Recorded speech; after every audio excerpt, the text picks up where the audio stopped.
I'm trying to get in the habit of filming once a week. It hasn't worked out, but I mean, I'm still figuring all this out.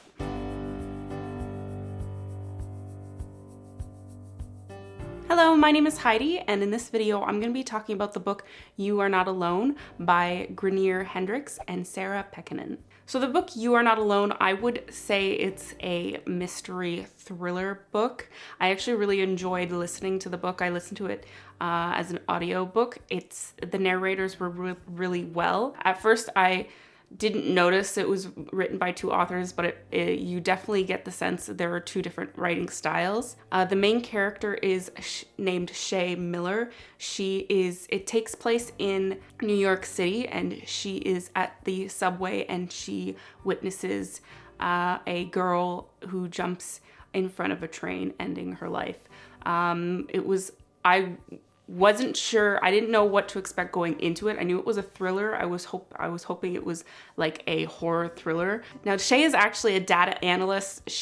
I think it's more of a hobby she has a data book she carries around with her all the time, just collecting data. She's very interested in any type of any research and just focusing on the data part of it. After this tragic event that Shay witnesses, she does befriend two sisters that were close friends with the girl that had jumped in front of the train. These two sisters are a little bit suspicious, so I think that's a good way just to kind of get into the story, not knowing too much. I really like this book. I wasn't expecting it to be a more mystery based story. When I was trying to figure out what was gonna happen, I had such higher expectations of what it was building up to than what it actually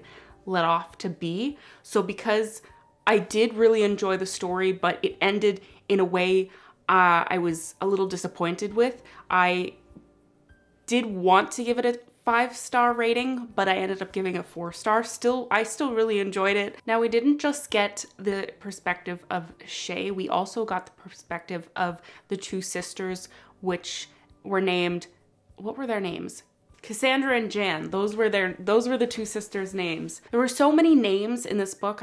It was so hard to remember who was who. We got both the perspective of Shay and we got the perspective of the sisters, so we didn't know what the motives of the sisters were, but we knew something was up with them. They were very suspicious right from the beginning. When it came to Shay, she was very much a loner. She was very book smart, but when it came to real life encounters with other people, it was a little awkward, a little sometimes uncomfortable. We saw her in an interview and it was definitely uncomfortable. And just watching her struggle through life, it didn't make me upset or frustrated to watch her. It just made me really sad for her to watch her all the struggles she's going through. She has a roommate. I think they had once dated, or she once was really liked him, and now they're just kind of friends. Everywhere she goes, she's just a wallflower in every situation. So it really made me feel bad for her going throughout the story. She was just longing for a friendship. And when it came to these two sisters that she found, there was hope. Right from the start, when she met these two sisters, she started putting makeup on and doing her hair, starting to become a more confident person and really loving her life and herself. I think it was hard for her to see the warning signs when it came to Cassandra and Jan and their friendship. It just seemed like Shay just always had difficulty finding friendships. For it to come so easily with Cassandra and Jan, Shay didn't see it as a warning sign. She ignored all the warning signs at the beginning and continued to spend time and meet up with Cassandra and Jan.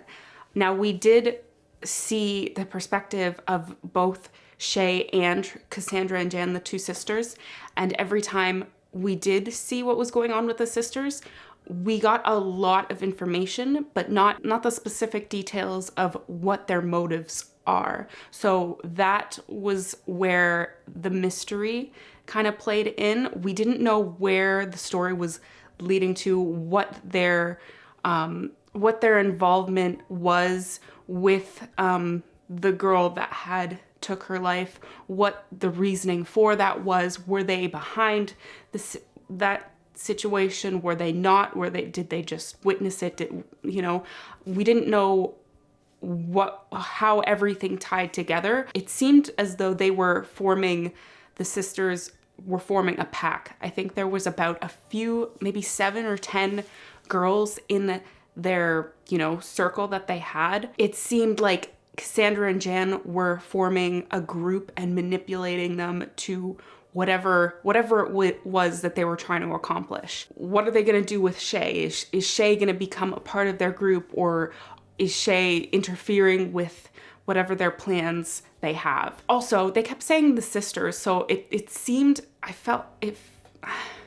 don't know, it felt really weird if every time they brought up the Cassandra and Jan as the sisters. So it kind of almost felt like it was leading kind of in a culty kind of, like a cult kind of situation. There was also a lot of women in this book, very primarily women in this book, that led me to believe that that had something to do with the end result or the ending of the story. And when men were brought up, it was brought up in a very negative and terrible way. If there are any men that seemed good or non-problematic, it was Shay's roommate, but he wasn't mentioned as much, and he wasn't too much a part of the plot of the story. I thought he would come up towards the end, but he wasn't mentioned in the end that much. The reason for me wanting to give it a 5-star was I just couldn't stop thinking about the book. And normally when I'm having a hard time trying to figure out how I want to rate all my books, but I feel as though for a book to come to a 5-star, I would want to really recommend the book to people, and I'm constantly thinking about it when I'm putting the book down. When I finished the book, I just couldn't stop thinking about it. Even though it ended in the way I didn't want it to, I couldn't stop thinking about the story. The writing was also really well done. It was done by 2 authors, and you could definitely tell that there were 2 different writing styles. If we just read through Shay's perspective, the book would have been really boring, I think. Part of the reason why I liked it was I knew that the sisters were up to no good, and I could tell what they were, they were very meticulous of what they were doing, and every time we go back to Shay, she would fall right into the trap, and you would just watch her fall right into the trap right away. And I thought that was really interesting to watch. It was really frustrating to see her get manipulated in that way, but just to watch her go through it and know exactly what she's getting herself into was pretty interesting. She's smarter than this. So we're just waiting for that moment where it just clicks in. It took so long for her to get to that point, and it was almost like there's no way she can get out of what she just got into. I'm kind of trying not to spoil so much of the book, but I think this is going to be a bit of spoilers. Just talking about the very end, talking about the plot twist, which I wouldn't really say is really a plot twist. Cassandra and Jan weren't the mastermind villain of the story. It was actually one of the girls that were in the group, and I think it was Valerie. I think her name was Valerie, who was actually the older sister of these 2 sisters. It kind of shifted the villain to someone else, and I thought it was definitely a twist I didn't see coming. It wasn't the twist I was hoping for, and just seeing, Shay end up killing her so quickly in the end, it was kind of like, oh, we're just gonna, okay, end it like that, all right, sure. The whole mastermind plan was to cover up the murder of their stepbrother, who was the rapist of Valerie and another one of the girls in their group. I was surprised finding out that they that was their whole plan. I had thought that they had already killed before, and this wasn't their first murder. I thought they had already killed him off years ago. They build themselves up, like they're so meticulous, they're so manipulative to go after all these terrible men and take down all these men that have done wrongdoings, and they're going through all the girls' lives in their group just to kill off every terrible man in their life. I thought that's what they were going after, but it was just, their whole thing was just this one man. It was a little it was a little underwhelming for what I had thought was initially gonna happen, or had initially happened. In between reading or listening to the book, I had listened to a TikTok that got me so interested, and I'll play it or just play the audio. It's just a reminder for men that scientists have now discovered a way for women to impregnate themselves using their own bone marrow. And the only child that can result from those pregnancies are female. So we no longer have any need for you, genetically or physically. So, tread lightly.